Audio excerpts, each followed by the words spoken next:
probably going to have to talk a little louder just due to, like, winter tires and stuff. Yeah, that's fine.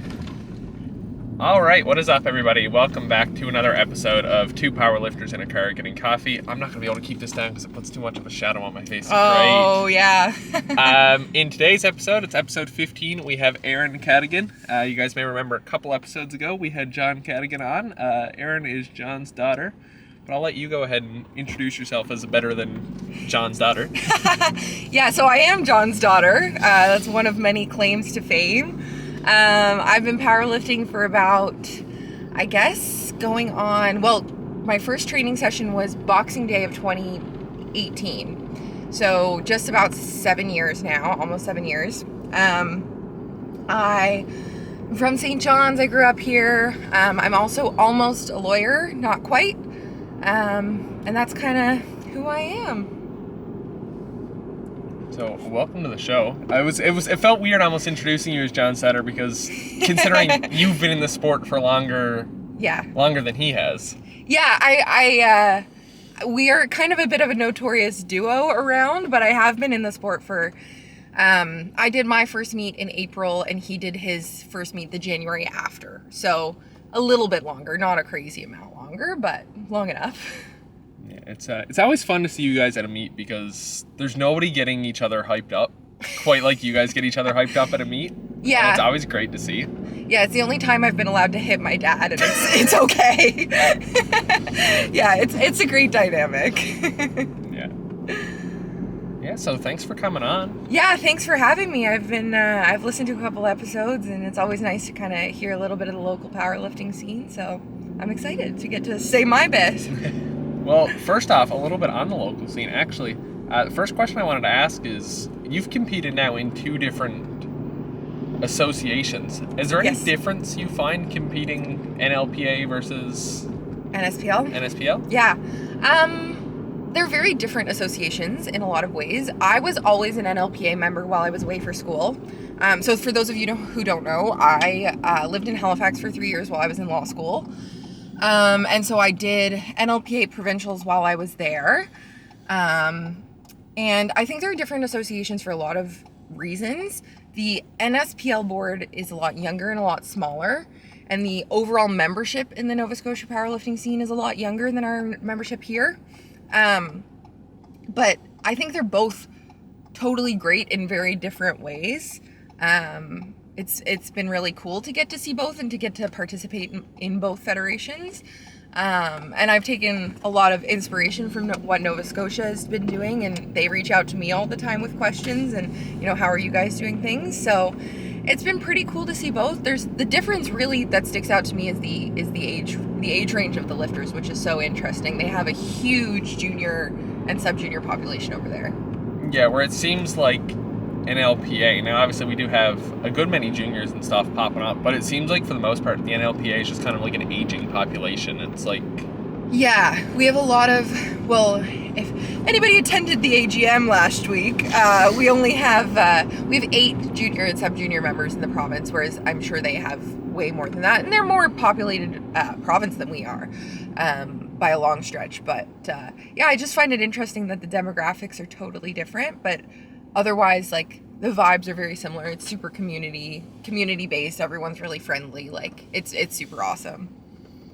Yeah, I didn't think about the fact that you can find that information out from the AGM.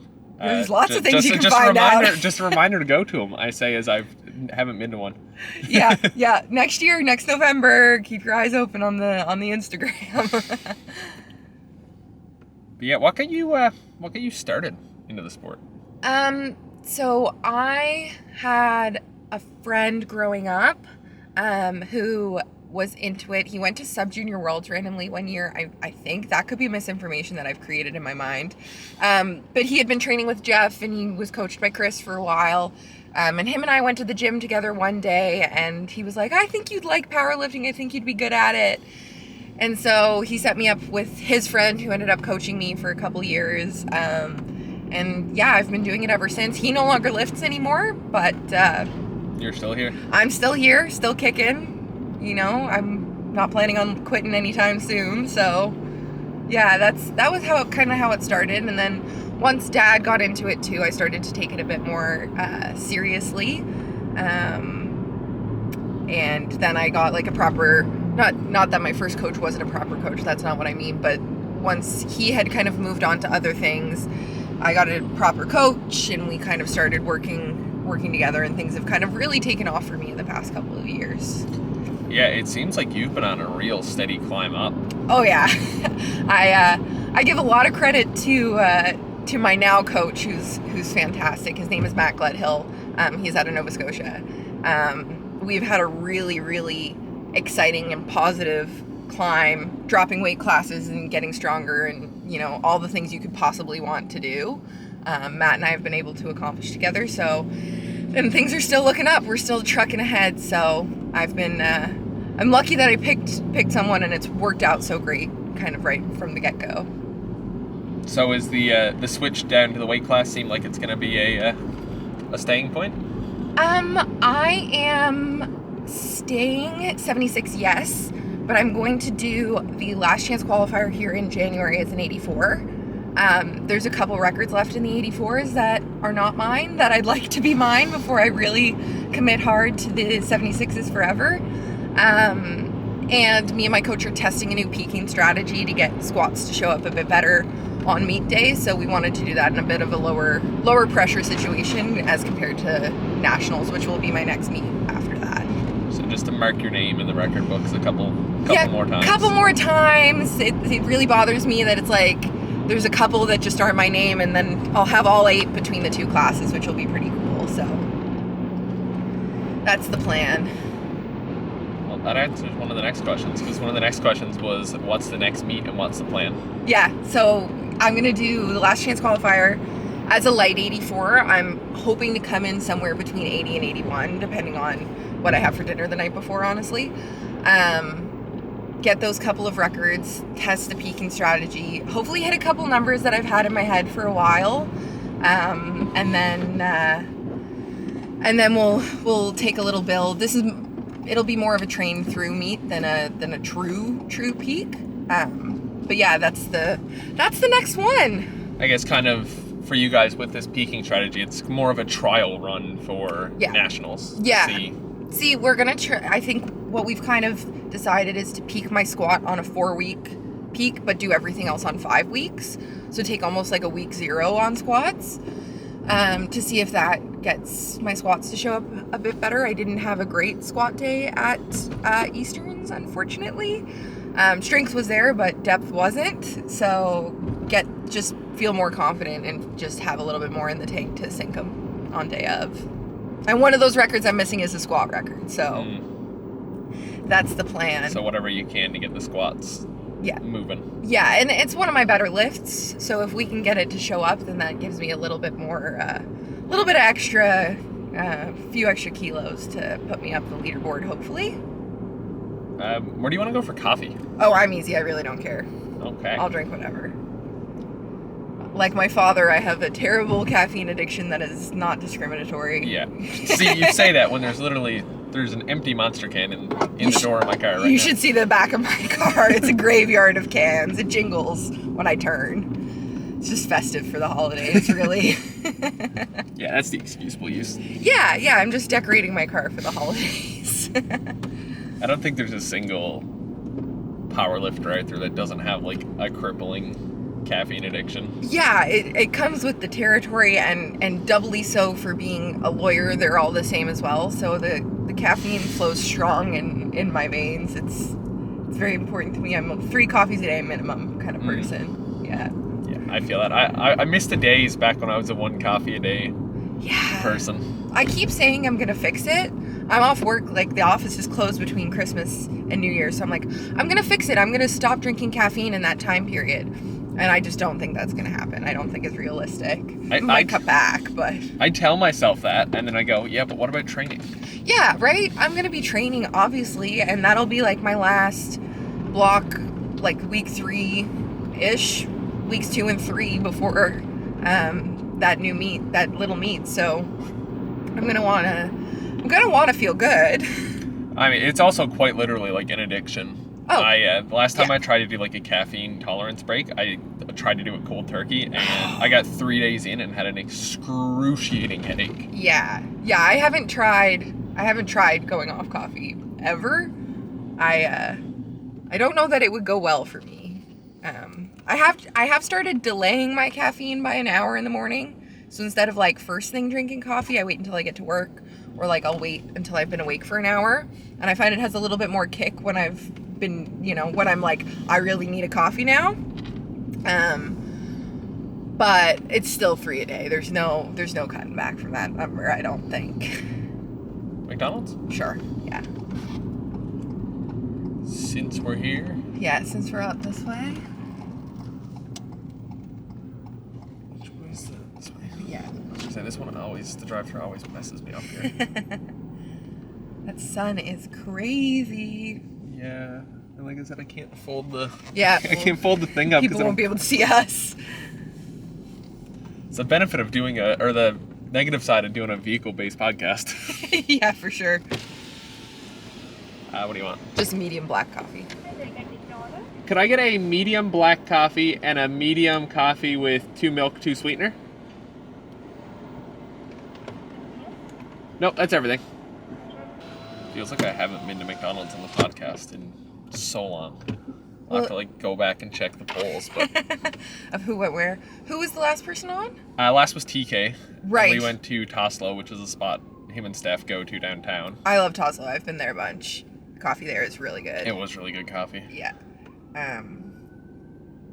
I don't think I've listened to that episode yet. And I think me and your dad went to Jumping Bean, I believe. That would make sense. I think the past couple before that were all Starbucks episodes. Yeah. Starbucks is kind of like just climbing the charts. Yeah. Yeah. It's not a bad cup of coffee, but McDonald's is not bad either. No, I like McDonald's coffee. I like it better than Tim's coffee for sure. I find a good McDonald's or a good Tim's coffee is better, but McDonald's is consistent. Yeah. Tim's is all over the place with what you're getting for a coffee. Oh my gosh, yeah. It's not at all consistent, and apparently Starbucks isn't either. I saw a thing where they tested the caffeine amounts, and it's all over the map.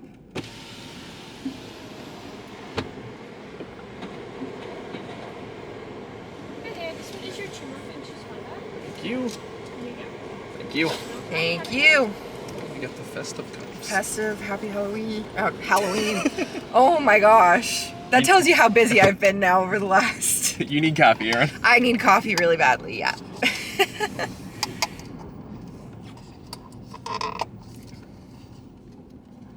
I felt the sticker, caught my finger in a weird way that time. And it felt like the thing that hangs it over for a tea bag. And I was like, did they just give me a tea? Oh, that would be sad. Not enough caffeine in a tea at all. Yeah, I used to be a big tea drinker, but then same as you said, the amount of coffee I just end up drinking in a day, tea just doesn't cut it anymore. Does not cut it, not even close. I'll have a tea at work in the afternoon if I don't want a full cup of coffee. If I've already had my 2 or 2.5 or 3, but I still need something, I'll have a tea. Or if I want to feel cozy, then I'll have a tea. But for me, it's if I want a coffee, but it's like after supper. Yeah, because it's about half of the amount of caffeine in a tea as there is in a coffee, I think. Or like my girlfriend's mom will always make desserts and stuff when we go over for supper. So it's all right, well, I almost need a cup of tea if I'm having dessert. Yeah, that's been the one thing about the cut to 76 that has been not so nice. I ended up summer of 2024. I was working a job that I didn't totally love, and I was living alone in Halifax, and so I ended up gaining a bit more weight than I wanted to, and I ended up around 90 kilos, which is too heavy for an 84, let alone a 76. And so Coach and I kind of started the cut there, and I've been on the gradual cut ever since, really. And I do miss the desserts, I must say. I almost feel, though, that I'd rather do a gradual. Yeah, 100%. That was the right. Our initial idea then was not to cut to 76. It was just to be comfortable in the 84s. But then the cut wasn't nearly as difficult as I thought it was going to be. He did my nutrition and all that, which was awesome. And it made things way easier than if I had to have done it myself. So we didn't. And then I was like, well, this is easy. We might as well keep going. And the 76s are like very competitive, but the numbers are a little lower. So we figured if I could hold my strength, and I did. So. Which is always a big thing when you're going down a weight class. It's always a matter of how is this going to affect everything else. Yeah. Yeah, I found I was lucky in a lot of ways that, well, I think doing it gradually had a really, really positive impact on my ability to maintain strength. I think the programming that we've been doing for the last, however long I've been with Matt, almost 3 years, 2.5 years, has been really, really spectacular in allowing me to build strength. And then I think, like, there were times where squats felt bad because I just, like, didn't have a stomach to push me out of the hole anymore. And, like, there were times where I think Alex Stoyles, who was on the podcast not long ago, he pulled 87 kilos off of me at Club Universal probably 40 times in, like, a 3-week span because I kept failing it. But when you kind of get to the other side of those things, then you realize, oh, that wasn't that bad. I was just being a bit dramatic. Yeah, no, I mean, the carryover between weight and strength it's crazy, and I don't know that a lot of people who don't powerlift don't, like, realize the relation that the two have. Yeah, totally. And I think it's one of those, it is the body weight to strength ratio, but I think one thing that people don't necessarily notice so much is that it's also a useful body mass to strength thing. Like, when I was at 84, I wasn't gigantic by any stretch of the imagination, but I had a lot of mass on my body that wasn't useful for lifting. Mm-hmm. So cutting down to 76 is I just, trimmed the fat literally, and got smaller, but kept all of my muscle and so kept all my strength. And that's what I find beneficial about doing it gradually. Yes. Doing it as a gradual cut. Yeah. It allows you to do that. Yeah. You're not near the top of your class, are you? I am now. Okay, so yes. Every time I've competed, if you look at my open powerlifting, I am like 2, 3, 4 kilos under. Like, I'm coming in 101, 102. Yeah. But after last provincials, me and TK sat down and we were like, let's really see, like, what we can push, like, for food and how it's going to affect training. Yeah. Because at the time we were like, the goal at the time was we'll do the winter meet. And then we'll do the winter meet, hopefully hit our qualifier. Yeah. Take a walk on provincials. Yeah. And then go to Easterns. Right. But then obviously stuff changed with the winter meet and stuff, and this winter meet just ended up being a last chance. Yep. So now we're just waiting until provincials. So we still have a lot of time to, like, really push food. So I'm sitting at around 10. I was really low this morning, actually. I was 106.9 this morning, but I usually sit around 107, 108. Okay, that's awesome. That's, like, the perfect amount to cut. Yeah. Pre-meet. So are you planning to do a water cut, gut cut kind of situation? Or? Just thinking we'll do gradual and then probably just a small water cut going into the meet. That makes sense. I did water and gut for Easterns, and it was fine. I felt the actual water and gut cut itself didn't bother me at all. I felt good going into it. The only time I think I really felt the fact that I was cutting super hard was on my third bench. I, like, unracked the bar and saw stars, and I was like, oh no. Uh-oh. Oh no, I'm not getting this bench. And I didn't get the bench, obviously. But it was, other than that, I didn't feel the fact that I cut 2.5 kilos by gut and water, which is a lot when you're around 76. But otherwise I felt fine. So I think going into nationals, I'll probably try to sit a little closer to the class, sit at like 78 and water and gut cut those last 2 kilos. Just so we can avoid the third bench dizzies. We've also learned, and I think closer to the meet, we're going to start, like, weighing twice a day more, because we've also learned that I lose a good chunk of my weight overnight. Like, every time we've had, like, a meet here, I've gone in the night before, like, after supper, stepped on the scale, just to, like, get the difference in what the competition scale and my scale at home is, so I know roughly when I wake up that morning. And, like, I'll say step on the scale the night before and I'll be like 105.5 or something, which is still insane just after supper to be 105 Yeah, and a half. yeah. Competing as a 105. Yeah. And then I'll come in the next morning and I weigh like 102 and I'm like, where did everything go? That's pretty standard though, as I understand it. I bank on, when I'm doing a water gut cut, I bank on about 1 kilo of weight loss overnight. So on the night before Easterns, I was like 77 point something, and I ate a little tiny bit because I fasted for about 12 hours before, or no, 16. I did no food or water for 16, but I weighed myself the night before and I was at like 77, so I had a little tiny snack, and ended up weighing, when I got to the venue in the morning, I was 76.00, and I made it down to 75.85 by the time I weighed in, but it was close for a second there. I was a little worried, but we made it. Nothing a water bottle and a bit of spit can't fix. I didn't actually have to spit, luckily. In retrospect, I wonder if I should have cut a little less hard and spit instead, but that just seems so unpleasant to me. Yeah, it's so disgusting. Nothing of that sounds fun. No. Just gum and sour candy and just... Oh, so nasty. So nasty. So I have like no desire to do that if I don't have to, and I didn't have to. So, ironically, I didn't have almost any caffeine at Easterns. It was, Evan looked at me and said, "You need to stop drinking caffeine, you're shaking." And I was like, okay, I'm gonna listen to you. So I was just so excited for that meet. It was so fun to be in Nova Scotia with all my Nova Scotia lifting friends and all my Newfoundland lifting friends. It was like the best weekend ever. Everybody kind of coming together. And yeah, it was really cool to have all that support there and to be able to support all of my friends from all the different provinces and kind of see what numbers they put up and see what strength they've gained since I had last seen them and stuff. So with Last Chance coming up. Yeah. I know you mentioned that the plan is to go there and just clean up some of the records. Yeah. But is Last Chance needed for you? Like, do you still have to hit? You have your... I'm well qualified. This will be my fourth nationals, I think. Two as a junior, one as an open. So this will be March nationals. Will be my fourth nationals.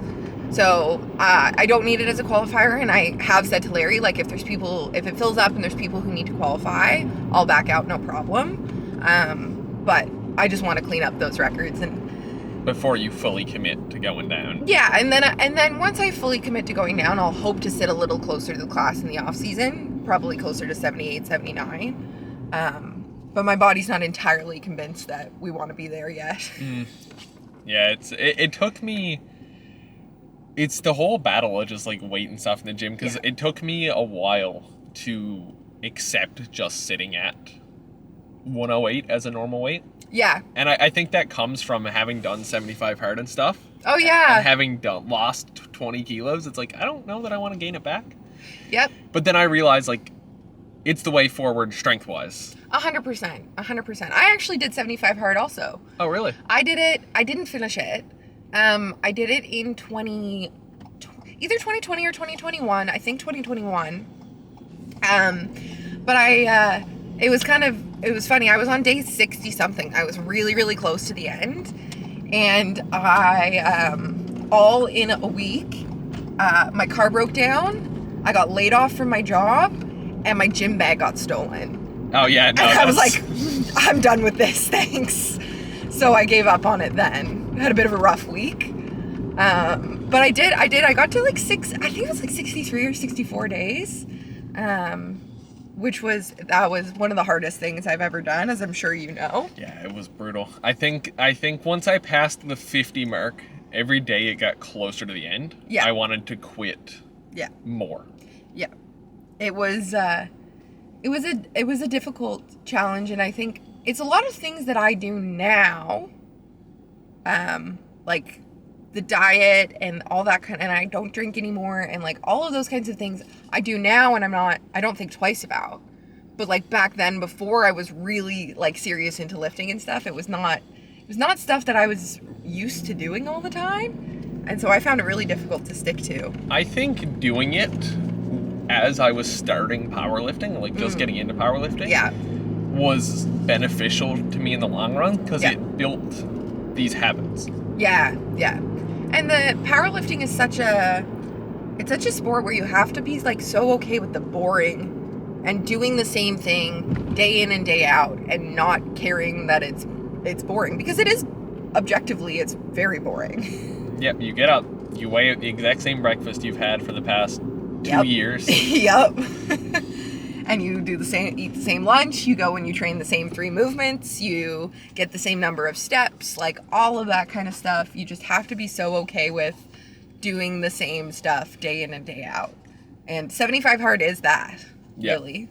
Yeah, I think like one of the big things it's done, especially now, something we've been really trying to focus on, like gaining weight and like sitting heavier in the weight class, is focusing on like steps and stuff a day. And like, I think having done 75 hard and having to do like the outdoor workouts, rain, snow, shine, no matter what, it's changed me going out, because I usually walk on my lunch breaks at work. Yeah, me too. So for me now, it's like, whereas before I'd be like, no, it's way too cold for me to go for a walk. Now I'm like, all right, well, I'm just going to bundle up a little more and you just make we're do. still going to go. Yeah. Because if not, I have to stand on the treadmill and stare at the walls at the gym for 40 minutes tonight, and I don't really want to do that. Yeah, and then it extends your training session too, late into the night, and you still got to get up for work the next day and do whatever stuff you got to do when you get home, so... That's the other thing. Like, working like a 9-to-5 job, it's... I don't want to be at the gym for an additional hour just walking on a treadmill. Yeah, that's not the part of the gym that I enjoy, so it's the part of the gym I try to avoid where I can. I do a lot of days I'll get up and walk on the walking pad at home. I have a walking pad that I just keep in my bedroom. So I'll get up at 7 and not have to be into the office till 9, and I'll do a half an hour on the walking pad then. And that's better because I'm not awake enough to hate what I'm doing. I'm like waking up, great way to start the morning with a little bit of movement, wakes you up good enough. And then I don't have to be out in the cold and the snow. Yeah, and that's the other part, is like this time of year.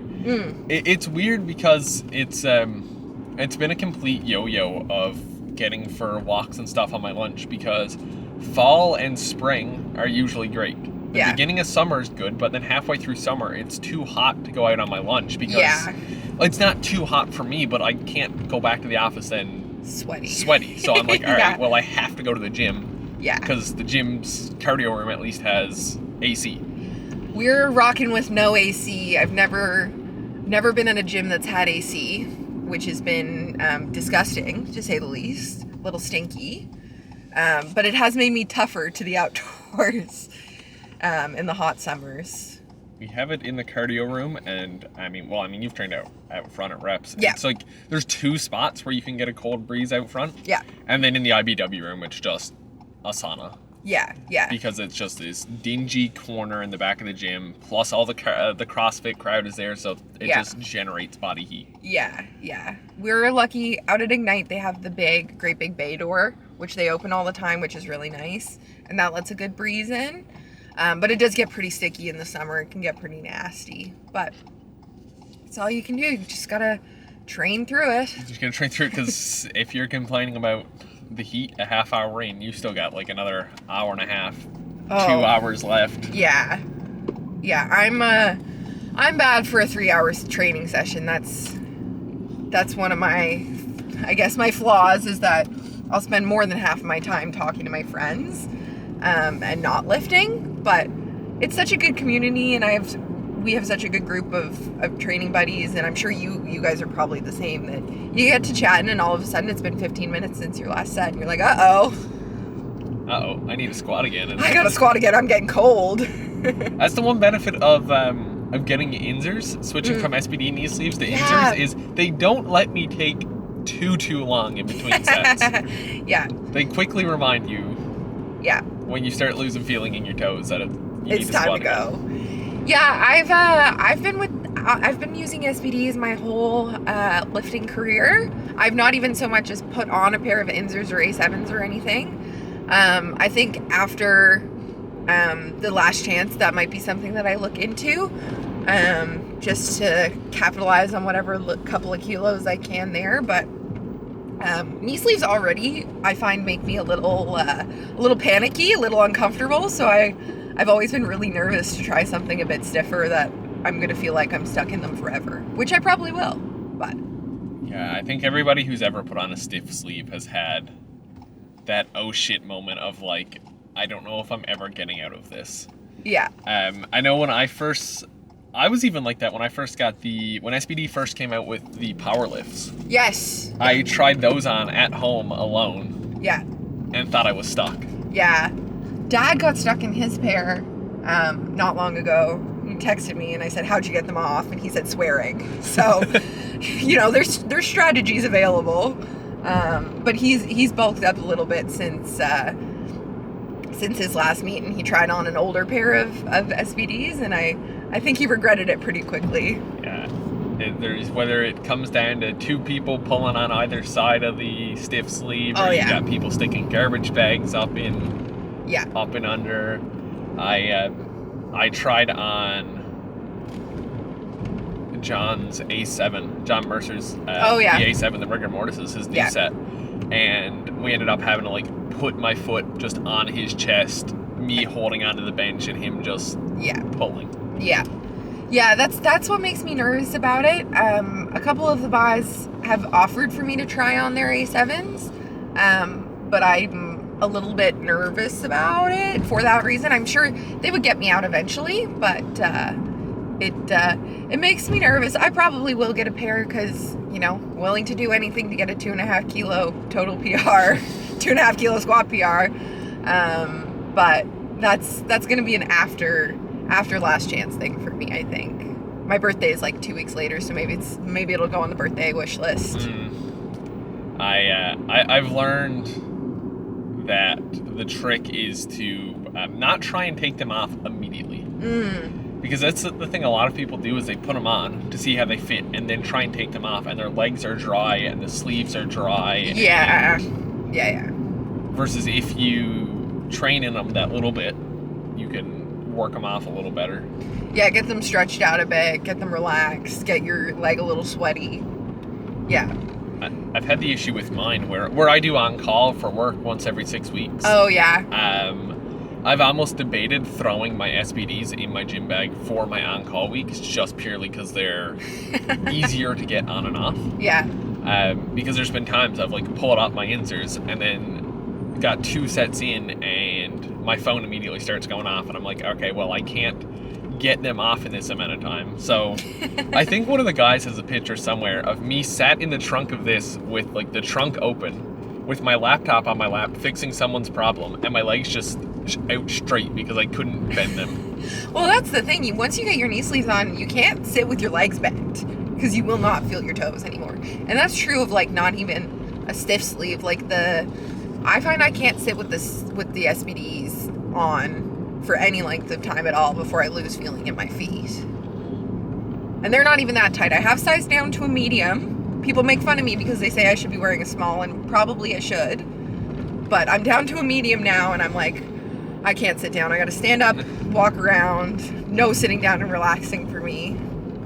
But there's also, like, people always say, people always seem to have the idea that your knee sleeves should be tighter than they are. But it also comes down to, like you said, it's like, if it's a comfort thing or if it's gonna be a mental thing of, like, there's just that little bit of panic in the back of your mind or that little bit of fear. Yeah. That's just one more thing in your brain when you're trying to lift. It's like, you don't really want it.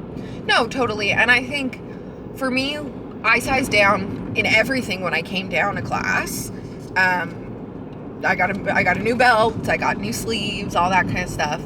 And just like going from, my larges were probably too big for me when I was an 84. Like I probably could have been in a medium as an 84, but just adjusting to the feeling of them being tighter, even though I'm smaller, they're still tighter. Adjusting to that feeling and then kind of being okay with that feeling and then saying, okay, now we can make the next step to the next smaller sleeves or stiffer sleeves, maybe depending on how I feel after last chance. And that's exactly where I am right now with my inserts. Yeah. I never thought I'd ever be able to do a stiff pair of sleeves until one of my friends was getting out of powerlifting and was selling off a bunch of his gear.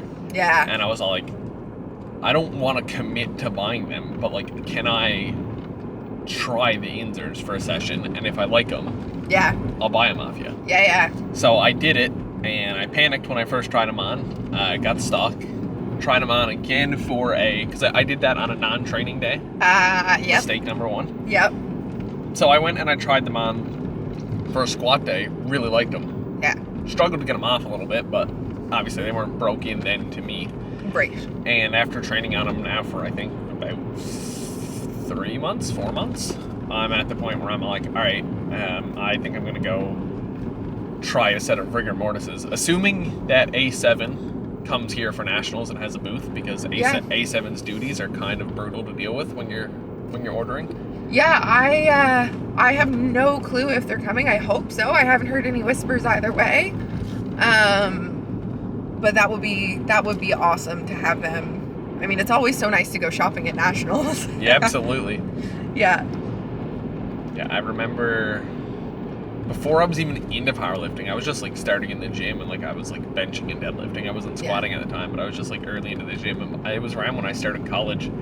I'm pretty sure we hosted a nationals here, and I went over with one of the same guy I've actually bought the inserts off of. Oh, yeah. Into powerlifting. So we went over to watch a couple sessions, and I was blown away walking in and just seeing booths of equipment, and I was also blown away looking at the prices. And now I'm like, yeah. I bat an eye at the prices, but I just try not to. Yeah. It's I try and ignore how expensive the equipment is. It's not a cheap sport, but it is. I mean, realistically, the barrier to entry is pretty low because you don't need any of that stuff. But it is, once you get into having the nice stuff, it's not cheap. No. It's not cheap. And the travel gets expensive and all that kind of stuff. But like through powerlifting, I've now been to every single province between powerlifting and growing up playing volleyball. I've been to every province in the country, which is pretty cool. I haven't hit any territories yet, but on the list for sure. And gotten to make so many friends and all that it's totally worth it in the long run. Yeah, I think, where did I hear? Oh, the documentary that Inner Strength posted last month for Rhea. That was so awesome. That was an amazing documentary. Yeah. If anyone hasn't seen it, I highly recommend go watching it. It's like 2 parts. I think they're like 40 minutes. Something like that, maybe 35, yeah. It's less than 2 hours. Yeah. It was an amazing watch, but that was one of the things Rhea mentioned was like, it was just, at some points, powerlifting becomes an excuse to travel. Yeah, 100%. It becomes an excuse to travel, to see your friends, to like go on a trip with your friends, which you don't always get to do as an adult. Like getting to travel to even just to Halifax in September with all my friends and all that kind of stuff. It's so much fun and something that there's like no other reason in life that you might get to do. And you're going to places, I know TK mentioned this when I had him on for last month's episode, was you're also going to places that you'd probably never go to otherwise. Like when you're traveling, when it comes to like worlds and like these international meets like NAPFs, like you're traveling to countries that if you weren't a powerlifter, you would probably never experience. 100%. Although NAPFs is in St. John's, Newfoundland next year. Yeah. And Commonwealths are in Winnipeg. So the kind of next step down from Worlds this year is it's a bad time to set that example. Yeah. It's a bad time to say that. But it's convenient for us. Hopefully there's not going to be a crazy push of people trying to get into NAPFs, and depending on placements at nationals, maybe that's something a little bit more attainable than, flying all the way to, I think Worlds are in Dubai this year, something like that. Yeah, it's crazy. Which is crazy. So a little bit more financially attainable than going to Worlds, and realistically more attainable in terms of placing at nationals. It gives all of our local lifters a better bat at getting to check out these high level meets. Yeah, and my guess is that a lot of people, Commonwealths will be the hotter bid for people because it's easier to fly to than most of the country, and people will have just been here for nationals, so I don't think people are going to really be dying to come back so much. For NAPFs. Yeah, for NAPFs. So hopefully there's a couple of spaces available on that team. I know the opens are always super competitive, and I unfortunately am an open, so we'll see. But I wouldn't mind making a play to try and get on that team for sure. Yeah, you're in the same boat I'm in, where it's opens now for a long time. Very long time. Being a young open is a little bit daunting, but I've been trying to reframe it as, you know, it's not that I have more time to get strong. I have now, I'm 25, I'm almost 26. I have 14 years essentially to maybe get to win a national title someday, kind of thing. Would be the dream. You know, hearing Rhea talk about it on that podcast, on her little documentary, just like sticking around in the sport as long as she has and being so patient to getting those like World Games titles and being 10, 15 years deep getting those titles, I think is A, super inspiring, and B, kind of speaks to like the fact that you can just outlast them all, you know? Anyone who's stronger than you, if you stay in the game long enough, eventually they might not be there, you know? And well, again, back to what she said then, she mentioned when she was like looking at going for the open title and stuff the very first time, it was daunting and it was hard, and like you look at what you're coming into. And now, since that documentary's come out, she's won her 6th straight world's title. Yeah, she's like one of the most decorated lifters of all time, which is incredible. And it's so cool to have such a positive female role model in powerlifting in Canada, and she's one of the kindest people you'll ever meet too, and really supportive. So it's super, super cool as a younger lifter coming up, getting to watch her do her thing. She's a couple years older than I am, and you know, getting to see like, hey, if I just stick it out, I'll get there someday. Yeah, whether they're here for nationals competing or they're here for nationals with inner strength, I am going to try my damnedest to get Rhea on the podcast. I would love to get her on. She would be an awesome person. I can't see her saying no to that, honestly. She's so friendly, and she has so much wisdom, and I remember at Moose Jaw Nationals, she was spotting and loading my session, and I heard her in my ear cheering me on the entire time, which is so cool, especially because like I'm in her weight class, like, or I was at the time. We would have been in the same weight class. We were like technically like competitors. She wasn't competing in the session that I was in, but just to have such a supportive person there is so cool, and such a legend, of course. And that's one thing I really like about powerlifting, is for the most part you see that a lot, where it is, you will have somebody who is, you could be going to break someone's record and that person is probably in the crowd cheering for you to break it. Yeah, it's really cool.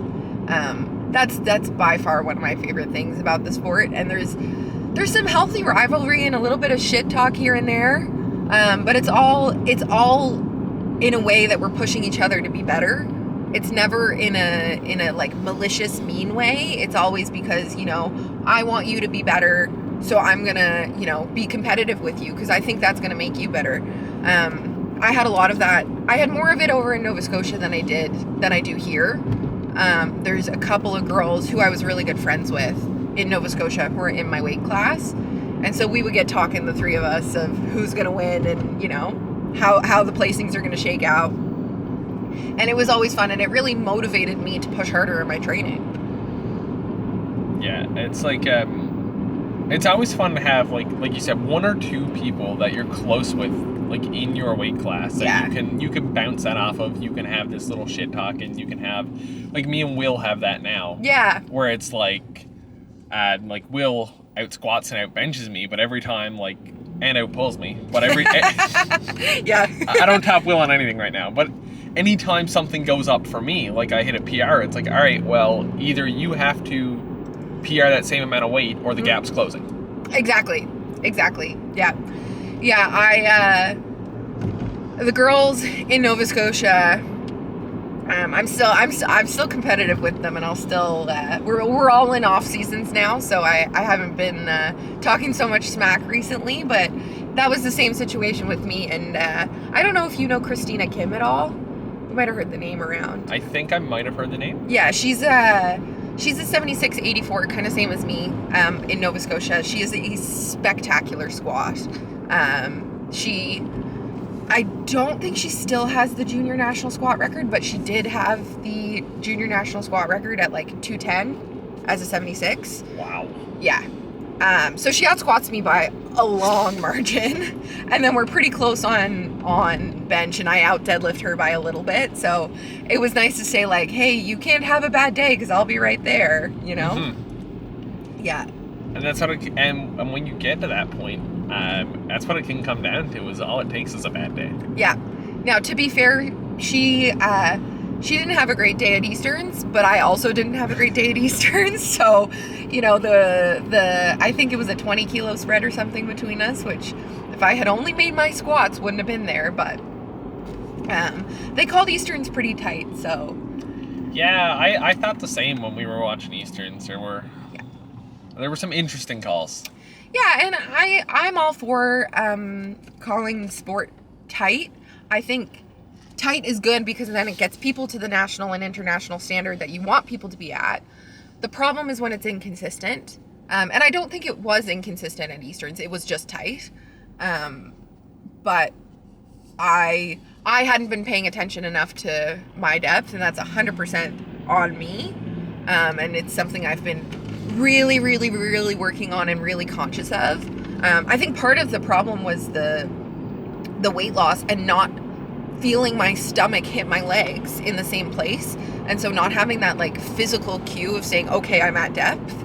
And so now that I'm more used to it, I'm hoping it's less of a problem. But we'll see now. This is my week 4 before I start my peak into Last Chance. So singles coming up next block. We'll see if we can dunk them. It's interesting you mentioned though having like these like physical like body cues other than just being like aware of where you are in the space. Yeah. Like physically feeling like depth, because I've almost noticed the same thing as I have on my left quad towards the top. There's just this one big circular bruise. Yep, I have the same thing. It's from hitting depth because it's where my buckle goes. Yep. It's the buckle of my belt digging into my quad. 100%. I have the exact same thing. There was a while back where I was like, I have no clue what this bruise is. Like, I don't know where it came from. And then I put it together. But like, I think what happened with me was I lost most of my weight from around my torso. So the place where I was used to feeling depth didn't exist anymore because the stomach wasn't there. I've gone down a belt size, like I've gone down a pant size, like my torso is where I lost all the weight. So those like literal physical cues of like, this is where me and my belt and my legs are in space when I'm squatting, and I know that's depth, that didn't exist anymore. So feeling, okay, now I know I need to go further to feel that same position. Yeah, and like I noticed switching to knee sleeves or stiff sleeves. I don't notice it now, but when I was first getting used to them, I was squatting high because just the way the knee sleeves fit, they pinched like the back of my leg at like a certain point, and just as a reflex, I'd come up then. But I realized looking back now, it was actually cutting me on depth. Yeah, and that's another thing that I'm nervous of, switching to stiff sleeves, knowing that that was the first competition that I did ever have trouble with depth. But just knowing that I have had trouble with depth, I'm a little nervous that it might cut me short or it'll give me confidence to sink further. It's one of the two, and I don't know which it's going to be. And that's a weird gamble to want to throw in close to a meet. Yeah, so that's why once Last Chance is over, we'll have a bit of time to sort through the kinks of that. That's when I'm thinking we'll do that. And having a dad who's into powerlifting means the powerlifting birthday Christmas gifts are an easy ask. So he knows what to get me, what sizes to get me, what colors I want, all that good stuff. So it won't be too difficult to potentially make that happen. If you're listening, Dad, which I know he will be, I want A7 sleeves for my birthday. Because Last Chance is beginning in January, right? January 10th. Yeah. So I think we would be 6 weeks out now today. Yeah, so that would be almost 2 months, or roughly 2 months then until nationals. So that more than 2 months, 3. Yes, 3 months. Right? Yeah, because nationals are March. So it gives you that good chunk of time to play around with it. Yeah. But yeah, it's like you said, it's fun to have that like a parent who's super supportive and stuff into powerlifting, because it makes those big equipment asks a little better. Because like mom was asking me this whole time, she was like, "What do you want for Christmas? What do you want for Christmas?" I was like, I don't know. And finally, I was all like, "If you're cool with it, I want the new Notorious Lift squat shoes. Yeah. The Ronins, the wide toe ones." I was like, "I want those." She was like, "All right, tell me the size." I'm a Notorious Lift girl also. I don't, everybody's got the Avancis, Avancus, however you want to say it. But I lift in Notorious Lifts, and I love them. I always have. And they have more sizes in stock, always. So I'm a big fan of their stuff. I've been in their deadlift shoes ever since I started, like, having equipment for powerlifting. Like, I deadlifted in Vans for years prior to that, but, like, when I actually got into powerlifting, I went out and I bought a pair of the Sumo soles. Yeah. And when they announced that they were making the squat shoe, when they announced the Ronin, the wide toe squat shoe, I was like, I want to try a wide toe shoe because I have bigger feet anyway, and I don't want to pay tier price because tiers are ridiculously expensive. So are Nikes though. Like, and the Nike squat shoes, I think I paid like, well, I think Dad paid like $3 something for those. Now I've had them for, so I had my stuff stolen, like I said, in 2021, and I got the black squat shoes that I have now in 2021, and they're still in excellent condition. I need to replace the shoelaces in them, but that's about it. But they're expensive shoes, man. Yeah, my squat shoes right now, there's literally nothing wrong with them, but they've just been the very first pair I ever bought. They were the Inner Strength Ascends. They were Inner Strength shoe. Oh yeah. And I've learned at this point I'm one of very few people around with them. Yeah. I've had multiple people like reply to my Instagram stories and like ask what they were. And I've had people ask about them. The only other person I know offhand with a pair is, I believe, Kyle Pittman out on the West Coast. Yes. He has a pair. I think you're right. Yeah. I don't know anybody off the top of my head who has a pair. I think pretty much everybody I know squats in tiers. Yeah, tiers took over the sport. Yeah, and I mean, they're an excellent shoe. They're just so expensive. Yeah, like I know John Mercer, he swears by his. Trevor has a pair, he swears by them. Matt Genge loves them. Dad loves them. Lucas is squatting in them now. Oh, is he? Yeah. Yeah. So, like, they're across the board. Yeah. Like, loved by everyone who has them, but it's the same thing. It's that, like, initial, I don't want to fork up that price. Yeah. When I'm a rich and famous lawyer, I'll have a pair in every color. Which is not likely to happen ever, so, but that's fine. Yeah, so on that, how did you find trying to balance powerlifting training and law school? Yeah, so I find it interesting. There's a couple of other powerlifters that I know of who've done it. There's not a million of us out there. I was the only one at my law school who, there were other people doing sports, a lot of runners. One of my friends ran the Boston Marathon in the middle of law school, which was really cool.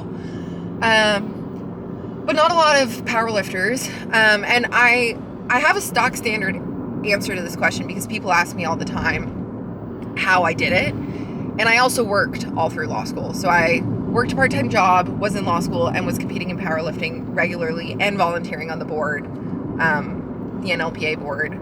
And the answer is always, nothing else happens in my life without powerlifting. Powerlifting helps me manage, keeps me disciplined, helps me manage my anxiety, keeps me, regulated as a person. So if I'm not lifting, then I probably wouldn't have been able to do law school. And had such a great time doing that. Time management, obviously, is key. You got to be able to say, I have an hour to get this done, so I have to do it in only an hour. And now I did that more with my schoolwork than I did with training. Training always got priority. But it was just kind of like setting a schedule, sticking to it, not taking the extra 3 hours to get an extra 2% on an assignment wasn't worth it to me. I was going to go train, and I really committed hard to it, and I saw a huge amount of strength gains over those 3 years. And part of that was, of course, starting working with a new coach and being in a really good gym. But yeah, it was just dedication, commitment, and being a little bit insane.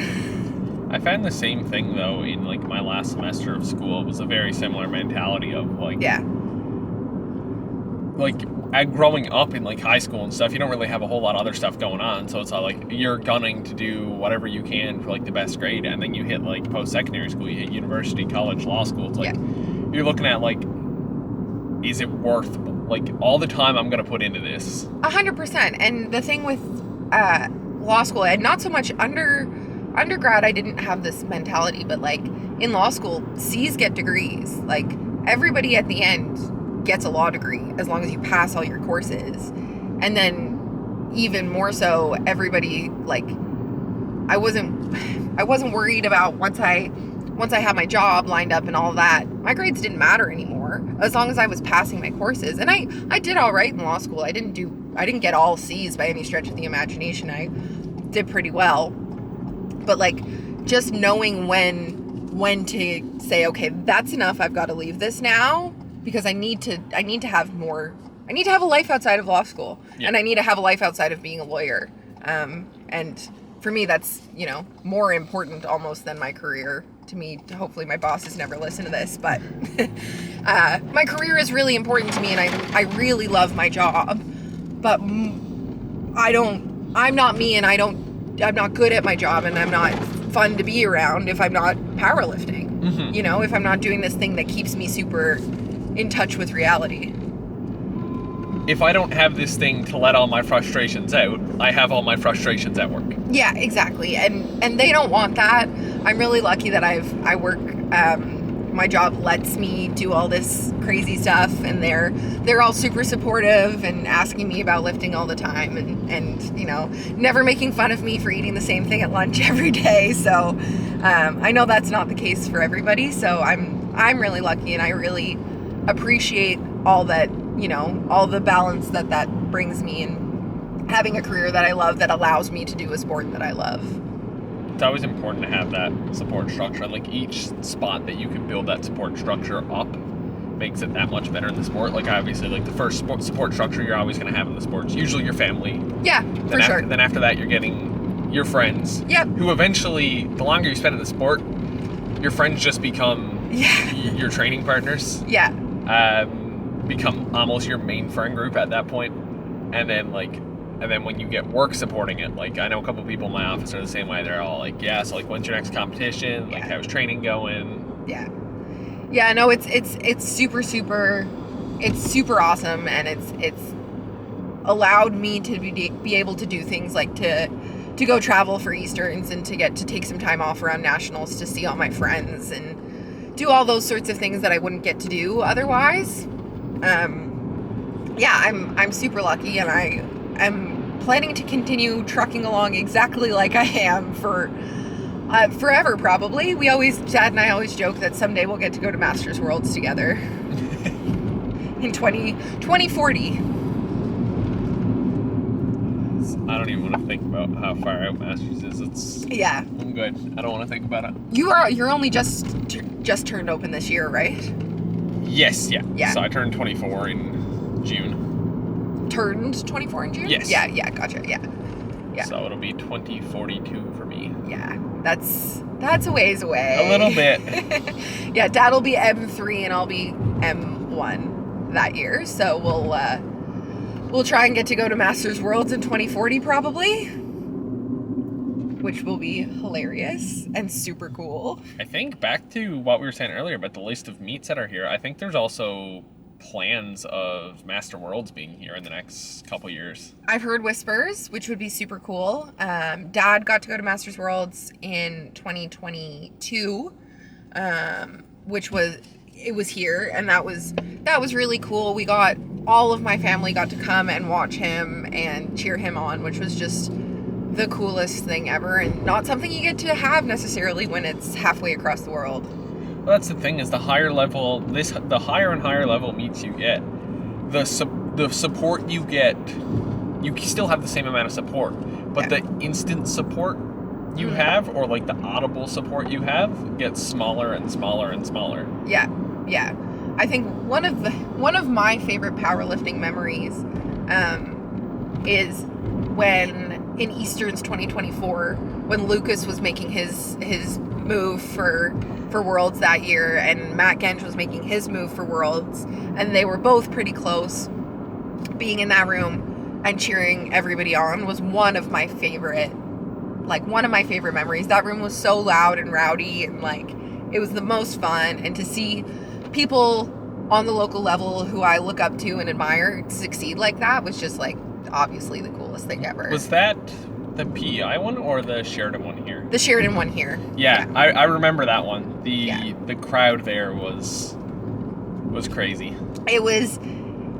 I always make fun of people who say this, but like the crowd was electric. Like there's no other word to like describe it. It was like so much fun, and everybody was on their feet cheering for Lucas and for Matt. It was just like the coolest thing ever. And I think for such a small province, we have such an exceptional talent pool for this sport, that it's really, really cool to get to see those kinds of people, you know, go out and do their thing and really succeed.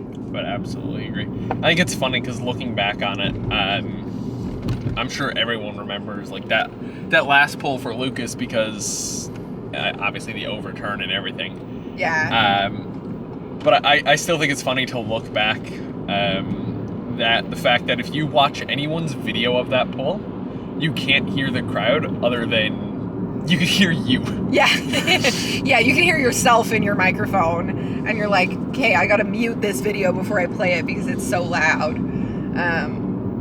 Yeah, but just one of the coolest things, and we've had such a successful kind of lineage of powerlifting through Newfoundland over the last, you know, however long. That's super cool to have such wisdom and expertise, all like, you know, just friends that you see in the gym, right? Mm-hmm, absolutely. It's crazy to see that this sport that not a whole lot of people outside of the sport really know about, but like it's crazy to see that internally it is such just a strong, tightly knit, like tight connected group here in Newfoundland. Like yeah.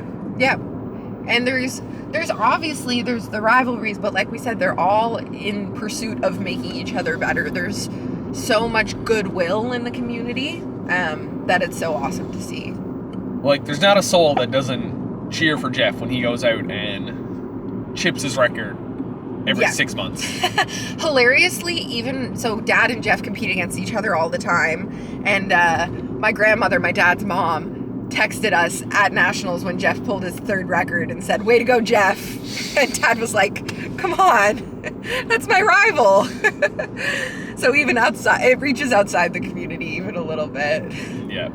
Yeah, and I know like Mom's the same way. Like Mom mostly just pays attention to like obviously my lifts and stuff, but she'll still like regularly check in like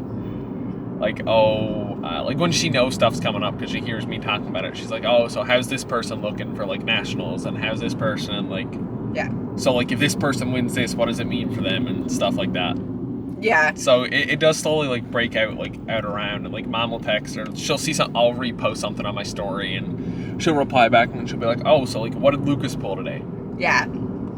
It's really cool. And it's nice to have Dad. I mean, I think he said like, there's a big meet on, we'll get together and watch it, or, you know, just to even talk about, you know, what's happened in the powerlifting community locally, internationally, whatever.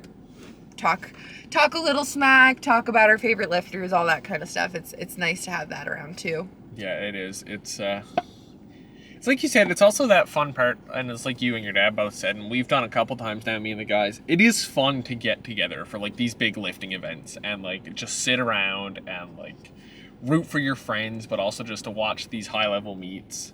Yeah. Like Nationals or Eastern, sorry, where me and Kev did 15 episodes later, you get real good at changing camera batteries on the fly. Yeah, that was pretty quick and impressive. Versus when I filmed like Kev's episode and the camera died, we had to pull over. I had to like get in the trunk, find the batteries. Oh gosh, yeah. What was I saying? Oh yeah, like getting together to watch meets. When me and Kev didn't go to Eastern, so we obviously got together and we watched John's session. Yeah. And I believe that was also your session. No,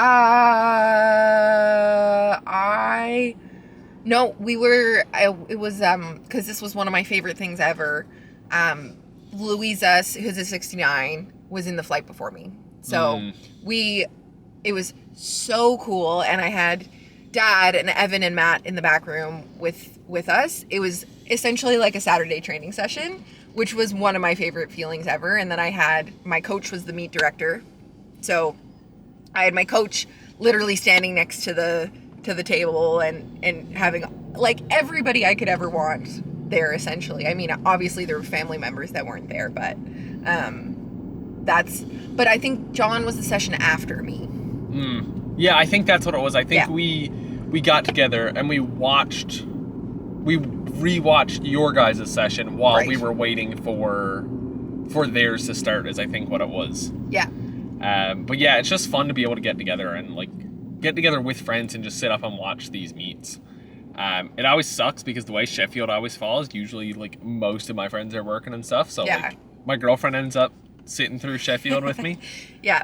Dad and I, the first year he actually flew up. I was living in Halifax and he flew up to watch it with me, which was super fun. And then the next year I watched it, I was doing a mock trial competition, so I watched it alone in a hotel room in Fredericton, which was not nearly as fun. And then this is a 2 Sheffield year coming up, so we'll have one in January and one in November.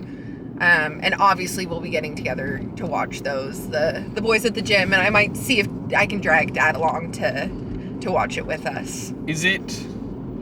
Are they changing when it happens in the year now, or is 2 becoming the new normal? No, they want to push it to November.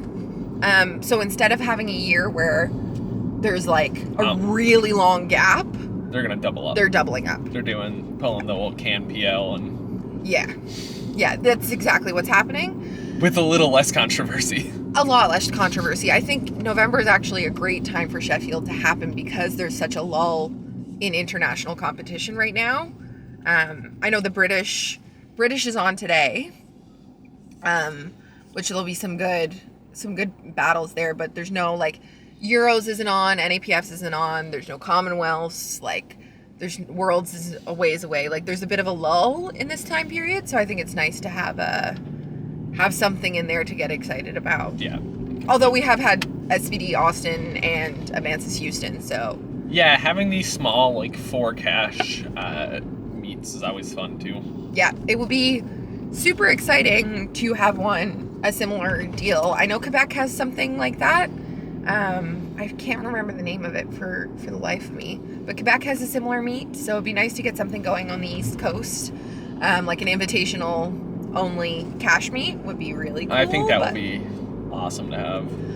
I've heard some whispers of things potentially taking place. That would be super awesome, like top 12 lifters, top 12 females out of the 4 Atlantic provinces would be really awesome. And obviously top 4 male as well.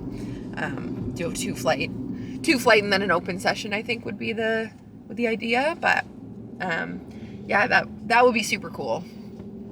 It's always and again, more of these high level competitions, it's just more attention that can be drawn, and there's only benefits can come from that. 100%. And the caliber of meets, we're really starting to see meets looking and like looking really professional.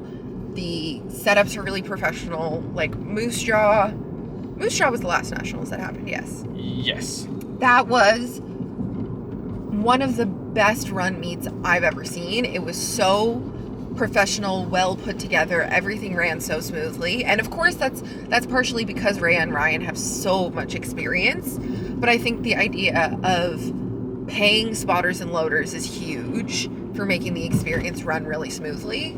And the more things like that we can do to professionalize it almost, even though it's not a professional sport, but to just make things be that little bit extra bit nicer makes such a huge difference for drawing eyeballs and getting people into it and keeping people in it. Getting us potentially, because when you're in a sport like powerlifting where our only big global thing happens once every 4 years, and even then it's the World Games, and like, not to knock the World Games at all, but World Games doesn't get the attention of the Olympics. Not at all. Prior to getting into powerlifting, I had never heard of the World Games. Yeah. So. Yeah, me neither. And that being like the furthest we get, it's nice to have these little things that pop up that like, just even like casually mentioning it or posting about it when you're watching it could just draw that little bit more attention to the sport. Yeah, and it provides more opportunities for people to succeed. And I know like the Nationals qualifiers and the Easterns qualifiers are getting harder to get. Like they're going up, and they need to be because the sport is getting stronger. So having different types of opportunities for lifters to kind of show up and put on a show is really awesome and keeps people in it in a different way. Yeah. My weight class got hit real hard by the last jump in national qualifier changes. Yeah, I think that's a really tricky topic. Because I understand where the federation is coming from in terms of we can't have the entirety of CanPL qualified for CanPL nationals. Like that just takes the prestige out of it. But I also think there's a balance of keeping it inclusive, and making sure that it's like, it's a goal that you can't get at your first meet, but it's something that you can get if you put in the hard work and you stay in the sport long enough. And unfortunately, you and I are both in populated classes. Yeah. There's lots of people, lots of 105 men, and there's lots of 76 kilo women. So just by nature of that, those qualifying totals are going to be harder to get. They're going to be higher, yeah. Yeah, we're sitting at 747, I think, right now is where ours is sitting at. It jumped from 710 to 747. I actually don't know what the 76 kilo one is. I think it's somewhere in the 430s. Which is like, that's a tough, like you've got to be hitting some pretty big numbers to be getting that as a 76 kilo woman. So, hopefully, I know there's some talk of totals increasing again, but hopefully they find a way to manage the numbers at these national meets without making it unattainable for people. Because it all comes down to, it's all just a bell curve of averages and stuff. But the issue is from the peak of that curve to that little bit off, you're talking, that's when you're getting into people who are real freaks of nature for strength. So it's like, where do you drop that pin?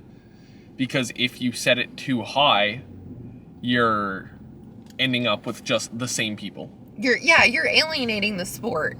Alienating people from the sport, which obviously is not the goal. But there is a sense of like, okay, if we want to keep nationals being prestigious, then we can't have it be inclusive. You can't be two of those things at the same time. So there's a decision, I think, that needs to be made on the part of CanPL, and it's a really tough decision. I don't envy them in having to make it, to say, okay, do we want it to be prestigious and small, or do we want it to be inclusive? And I think getting directors to host nationals and making sure that people are willing to host it is part of the battle too. And just trying to find somewhere. Is that was Santa. Okay. I just want to make sure I wasn't losing it. Nope, that was Santa. And it's this weird, like, trying to find where to drop this pin of like, because it's such a fine line. 100%. Between like, everyone's here, or this is impossible for the vast majority of the population right now. Yeah. Yeah, and I'd say there's so many people sitting, like if you move the pin by 10 kilos, all of a sudden that lets in 200 more lifters, right? Like, it's so finicky and minute, and there's so many statistics in it, and I'm terrible at math. I'm so glad no one's asked me to to figure out what the qualifying total should be, because it would kill me. But it's a really tough thing. So I mean, it's kind of all we can do now. They're set where they're set, and some classes got hit really hard and some didn't, and it is what it is, and people just got to keep working hard. Truck through it. Yep. The old saying, "Nobody cares, get stronger," unfortunately, is the truth in this case. Yep. I mean, people care, obviously. Everybody cares about each other and wants people to succeed, but it's one of those things where all you can do is get stronger. Yep. And I mean, it's the exact same thing people were saying when any rules change. It's the same thing people were saying when the knee sleeve ban happened. It's all just, well, get stronger.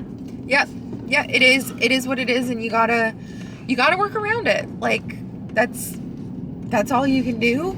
I'm lucky to not have been hit by any of those rules. My bench depth is okay.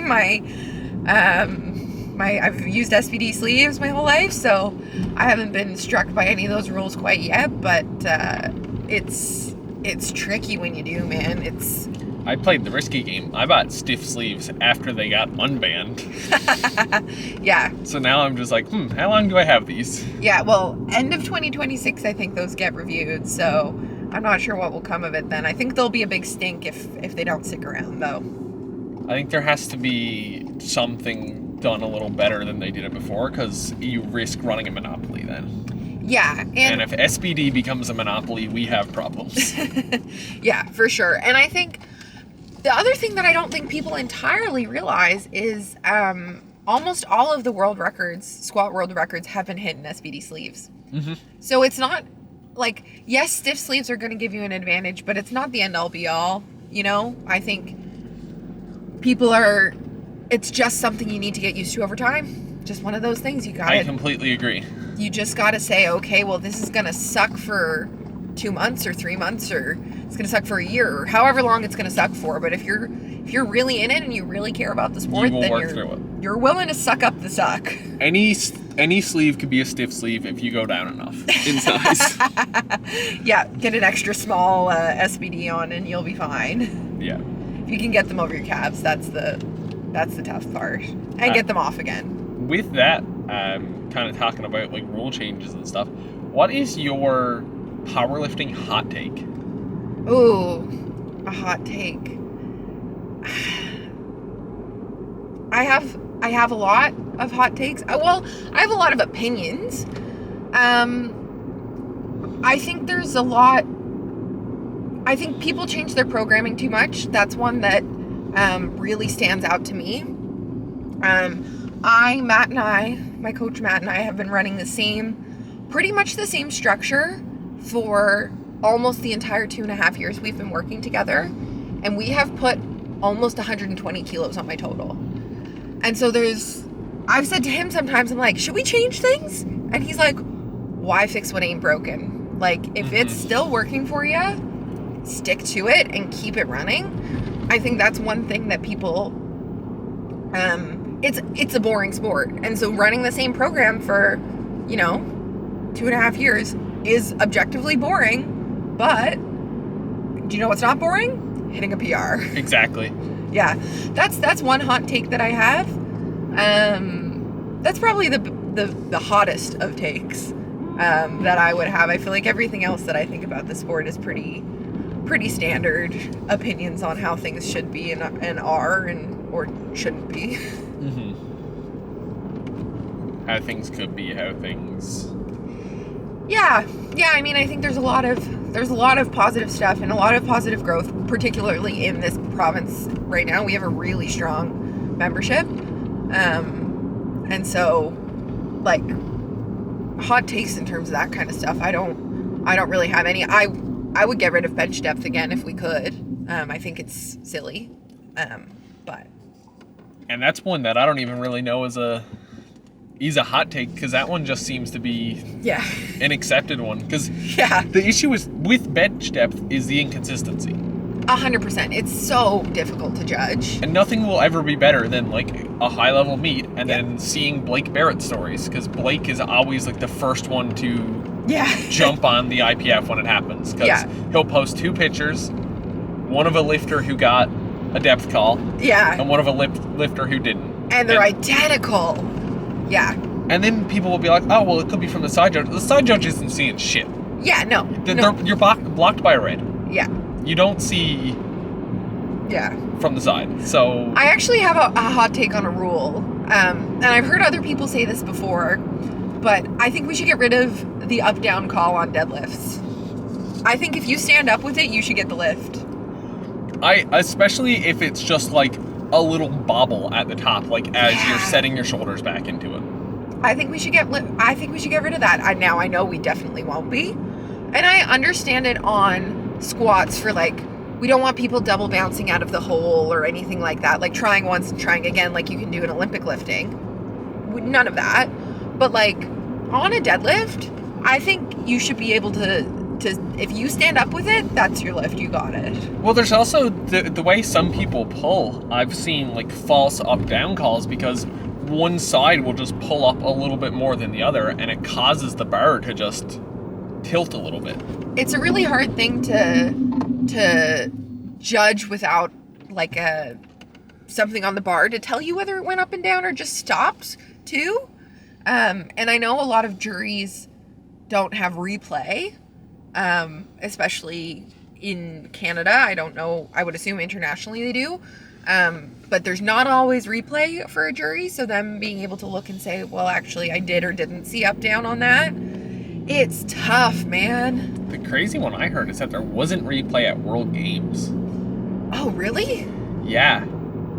See, like the jury didn't have like a replay screen at World Games, which is like crazy to me. Maybe this is another hot take of mine, but I think that the technology now is such that you should be able to have a replay for your jury. 100%. There's no reason. It's not hard to set up. No, you just have the stream open in front of you, and then you can rewind it a couple. Like, I think, as someone who's gotten a couple of 2-to-1 calls in my day, the jury should 1,000% have replay to be able to look and say, you know what, actually let's overturn that. As much as I don't want a jury to be too active, of course, it would be nice if they could actually see the lift that's in question. Absolutely. Not just from their own memory. Yeah. The one I've always seen people, or I've mentioned myself and heard people talk about when it comes to lifting and like integrating technology and stuff more, is I almost wish there was a silent way that juries can make a call. Yeah. Because if you have one person who's like, say, known in the sport on a jury and one person who's newer, there's just human nature. That person who's newer is likely to like, if they think it's good, but this person who's been around forever says it's not good, they're almost going to sway a decision. Yeah. There's definitely some of that. And I think for a 3-person jury, it has to be unanimous. So I'm sure most of the juries we would see in this country would be 3-person juries, just because of the number of refs that are available. I mean, I can't imagine myself sitting next to Jeff Butt and telling Jeff Butt he's wrong. No. Considering how long he's been reffing and I'm not even a ref. But, you know, how long he's been reffing and how much he knows, I can't imagine telling him he's wrong. So I'm sure that happens. And it'd be nice if juries voted on every single lift, and then, you know, if it's a 2-to-1, you check the jury view. That's something they did I watched a lot of weightlifting, and that's what they had at weightlifting worlds this year, was the jury voted on every single lift, and if the jury's vote conflicted with the referee's vote, the jury's vote won. Really? Yeah, which I think is tricky in a lot of ways, and can be bad, but I think it would be nice to have, you know. This is where my hot take of powerlifting comes in, because I don't think juries should be able to overturn good lifts. Yeah. Yeah. I understand where that comes from. And like, as a lifter, I agree. As someone who maybe this is the lawyer in me, I don't know, or the almost lawyer in me. I think if we're going to have juries be able to overturn bad lifts, they need to be able to overturn good lifts. I think it's got to go both ways. I do like the rule change after 2020, the first Sheffield, 2023 Sheffield. They changed the rules to you're not allowed to go protest someone else's lift anymore. Which I appreciate, and I could see that would be incredibly annoying. That could lead to a lot of just toxicity in the sport as well. 100%, and badgering the jury. Every single 2-to-1 lift, they're getting someone come over, which I don't think needs to happen. But I think if we're gonna have overturns from bad to good, I think we gotta have overturns from good to bad. I could see that side of it as well, yeah. But as a lifter, as someone who, wants... You don't want it overturned. No, of course not. I never want any of my lifts to get overturned to bad lifts. Yeah. And they haven't been, but I've also never had one overturned from bad to good, so... Yeah, it's just something you've never had, period. Yeah, no overturns for me. Yeah, no, I've had it kind of fortunate now. I'm only 4 meets in, but I've had it pretty fortunate with my amount of red light calls. Yeah. I somehow my very first ever squat at a meet, I jumped 2 commands and still got 2 whites out of it. Wow. Last Metro, I got a red on my first and second squat, I believe, for depth. Yeah. And the only other reds I can think of besides that is provincials, when I got 3 reds because I went from 205 to 215 and just got obliterated by it. Yeah. Because prior to that meet, the heaviest I had squat in the gym was 200. Right, We took 205 on the second, and then at that time, we were like shooting for this Hail Mary of potentially qualifying for Easterns. Right. So whether it was there or not, we weren't sure of, but it was like, if we want to make a go for Easterns, we need it. Yeah. So I was like, all right, load it up. And then it was just no. Yeah. Because I remember your dad mentioned something to me about it after. He was like, I've never seen that happen with you with squats before. I was like, that's never been on my back. That's never been on the bar while I've been around it. That was 20 pounds heavier than I've ever squat. I was not surprised that it took me out. Dad loves spotting and loading. He'll spot and load every single meet that he possibly can. So he's and he loves to be there to cheer people on. It's always great to have him yelling behind me. Yeah. For squats. Yeah, that's one of his favorite things in the world. I'm half tempted to say, Dad, like, don't handle me for last chance. I'll get someone else to handle me. You spot me. Spot me, yeah. Yeah. But no, I always have him coach me, obviously, if I can, because he knows me so well. There's very few people on the planet who could possibly know me better. So it's good to have him, and he knows my training really well. We don't train together all the time, but I sent him all my training, so he knows it inside and out and backwards. So it's good to have someone like that in my corner. It's always nice competing like locally, or for you having the benefit of competing either here or in Nova Scotia.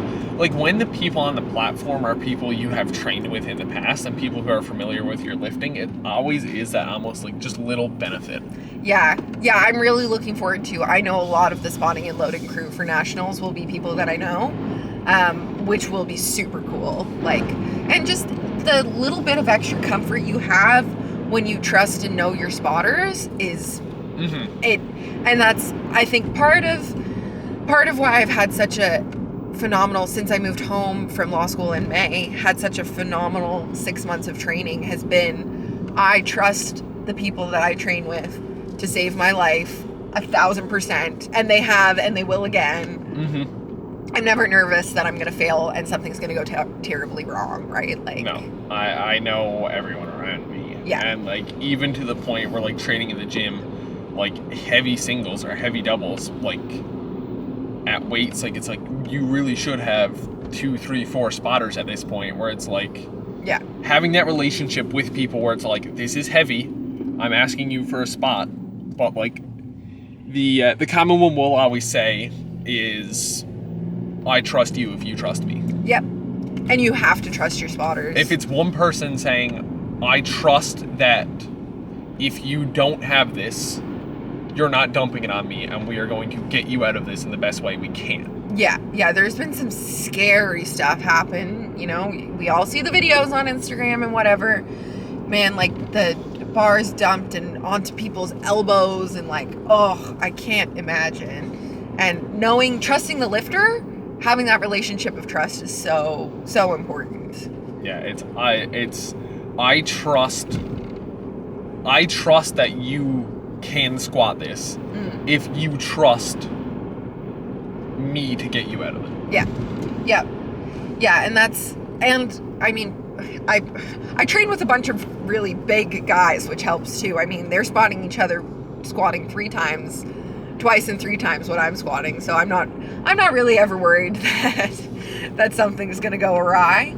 And like I said, like poor Alex pulled 87.5 kilos off of me for probably a month and a half straight. Every Wednesday I'd go in and try to bench it for 5, and every Wednesday I would go in and fail it, and he would pick it up off me every single time. So you just build up that relationship with people and they know when to let you fight or when to pluck you out of it too. So do you find a difference training with a group of guys versus training with a group of girls, or is there a preference, or is it all the same to you? It's kind of all the same. I will say the dynamic of the training of the group I trained with in Halifax versus the dynamic of the group I train with here are different, just because they're different people, obviously. There are a couple of girls who train with us here, of course. Louisa and Abby train, and I are the 3 girls who train together all the time. And Jess trains with us a fair bit as well. I think the conversation obviously in training is different. You know, what we're yapping about between sets is different. But the support is very much the same. And I think some of the stuff that, and I trained with a lot of guys in Nova Scotia as well. I trained with my coach and some of his buddies a lot. I think some of the things that are different, I think the guys kind of focus in a different way than the girls do. Like, if I'm focusing for a big set, I often won't wear headphones. Sometimes I will, but I'm trying to keep myself calm and relaxed and having fun. Whereas the guys really lock in. And that's true, I think, across the board. But that's a personality thing more than a gender thing. I think it's just personality differences in the different vibes of the groups. But I've really benefited and enjoyed training with all the different groups of people that I've trained with, and I've taken little bits and pieces from everybody and, you know, implemented into my own kind of how you like to train. Yeah. Your own methodology almost. Yeah. I've actually changed up a big piece of my hype up routine recently. I've stopped, and people are going to be disappointed to hear this, but I've stopped with all the screaming and the yelling and the slapping. I've really calmed it down, which takes a little bit of the fun out of it, but I found I was getting so much adrenaline that I couldn't focus on the lift in front of me. And I think that's part of what happened to me at Easterns with those squats was I was so hyped up that I forgot to hit depth, you know?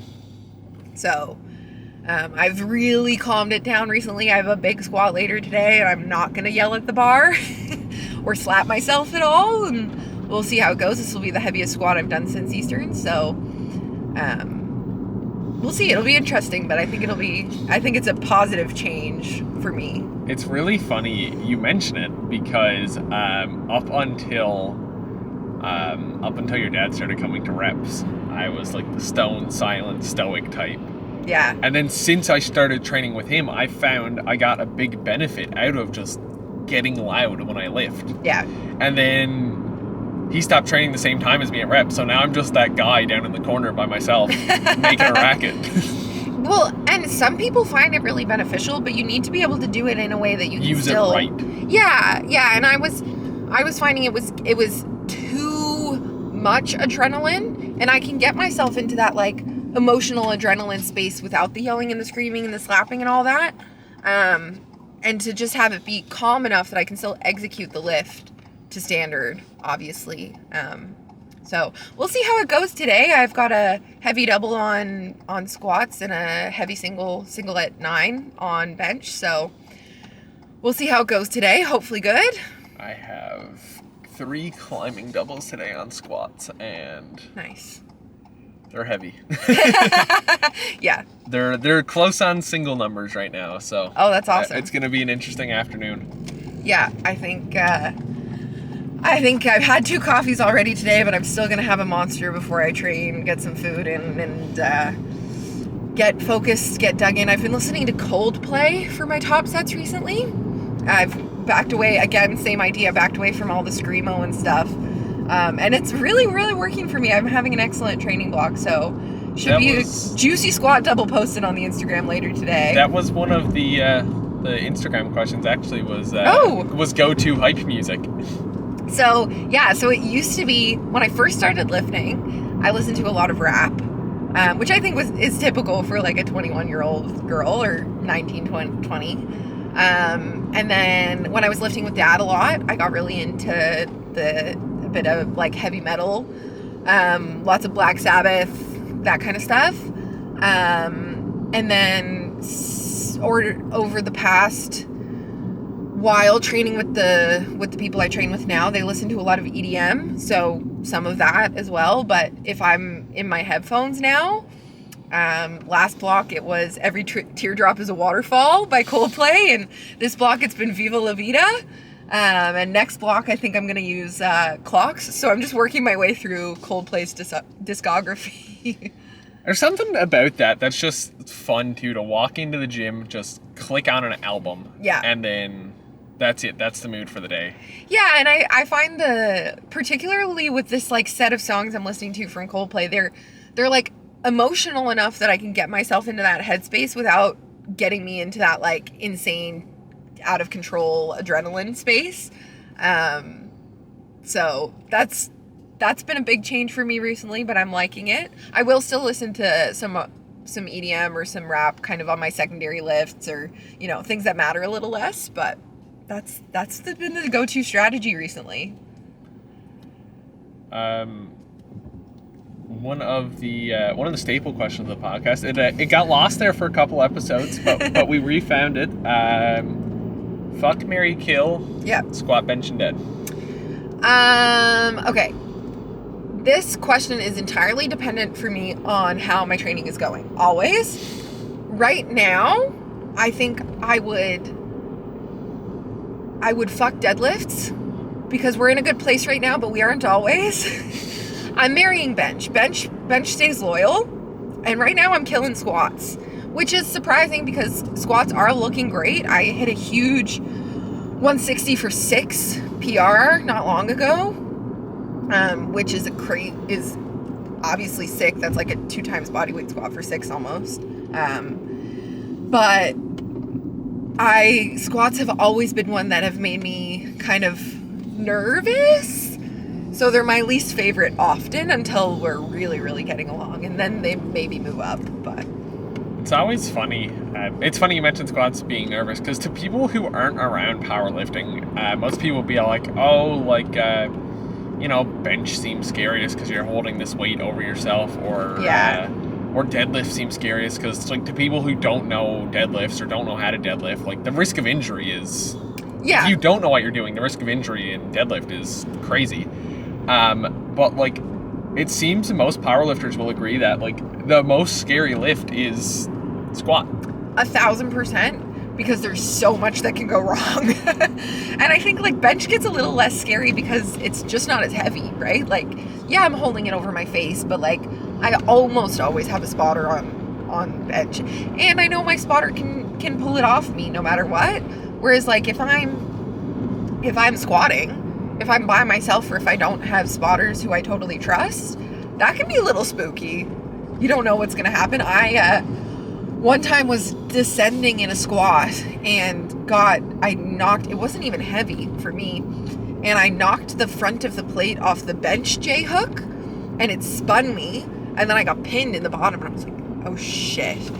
So I like called for help, and to no fault of the people around me, they were just like didn't know what to do. So that was a little bit scary. And I wasn't hurt or anything, but you're down at the bottom, you're like, oh God. Well, it's like you said, anything could go wrong. There's a clip somewhere on my YouTube. I'll see if I could dig it up to throw in the video of me training at Club U, and like I was walking out. I think it was like a 100-kilo squat, and like whatever happened, my positioning was just wrong. And like as I was going down in the hole, I pitched forward and almost like fell. And like Alex, Louisa, and I think Mac Lush had to like grab it and help me out of it. And it was one of those things. It's like that could have been bad, and it's not heavy weight for me. It's wild how wrong things can go, but I have a lot of confidence now in my squat. I feel pretty good about it,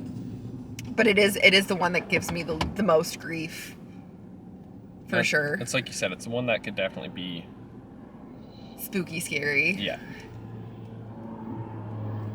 The last two questions I got, just to get through all the Instagram questions. Yeah. One is, favorite thing to do outside of powerlifting? Oh, this is a fun question. I am a big knitter. I am a total grandma, and I knit socks and sweaters and hats and all that kind of stuff. So probably knitting. I obviously love my job. I've said that a million times. I love my job. I love working. I love fitness in general, but like unrelated to that, I've been totally into knitting recently. So yeah, that's my non-lifting hobby. That's definitely a first one I think I've heard for the podcast, but yeah, I know. Almost not surprising somehow. Yeah, no, it's totally, if you know me at all, I'm a total grandma, 25-year-old grandma. But I find it super fun. It's relaxing. It keeps my hands busy. So, yeah. And the last Instagram question was 200-kilo pull at Nats. 200-kilo pull at Last Chance. If I don't pull 200 at Last Chance, I'm going to be bad. I pulled a really nice 187 the other day. So I'm thinking 200 at Last Chance. Maybe a little bit more. Even better. Yeah, I know the heaviest female deadlift in NLPA history is 212, so 215 at Nats, maybe, if I have a good day.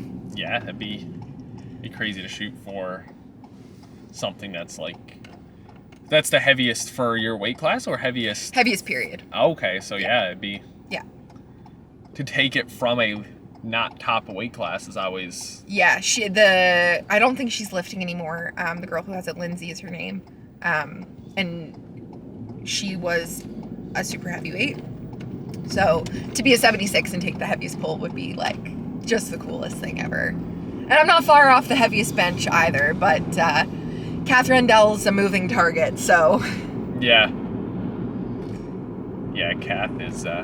She's an excellent bencher. There's times I look over and Kath's numbers aren't far off of my bench numbers. Yeah. And I'm like, this is getting scary. Yeah, it's awesome, but it's so fun to have something like that to chase down and to ping pong back and forth, hopefully over the next however long. So I haven't gotten it yet. She's still got it. So actually, I wonder, it might actually still be Maria T who has it.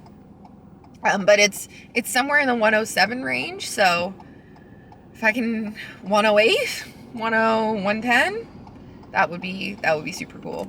So if that's the case now, it just comes down to, because I was going to ask this earlier and completely forgot, but we got two of them knocked out now, so I guess what's the squat plan? 173 is the record I need to beat, so probably I can take whatever I want, obviously, because it'll be a record and it's a local meet.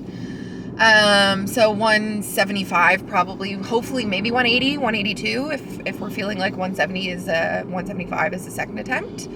We'll see. And I don't know if I'm going to hit 108 at Last Chance. That's maybe a bit of a stretch depending on, how my single looks today, but Yeah, it'll be a really cool meet. I'm really looking forward to it. That's the worst part too, is going for these records is you got to hit them at these local meets, because you go to higher level meets, you just don't get the opportunity to load. You can't chip. You can't chip these numbers because it's nowhere near a national record. So it's like, Yeah. all right, well, I know I don't have enough in me to No. jump it to the next 5 or whatever. Yeah, no, I definitely don't. So, well, yeah, 110's not going to be there this time. But anyway, that's all I got. Well, this was super fun. Thank you so much Thanks for coming on. having me on and let me talk about my favorite thing in the world. Dad kept saying it was going to be a 7-hour podcast because I love to talk about powerlifting so much. So I think our 2 hours has been very reasonable. Yeah. Anyway, thanks for coming on. One question, not related to Instagram. A couple of the guys asked me though, when are you coming to train at Reps again? Hey, I'll be around. Probably soon. Probably someday soon. I'll get some training in with Dad, probably before nationals. So Nice. you'll see me around there soon. Nice. Yeah. All right. Anyway, thanks Awesome. for coming on. Thanks for having me. Good luck training later. Thanks. You too.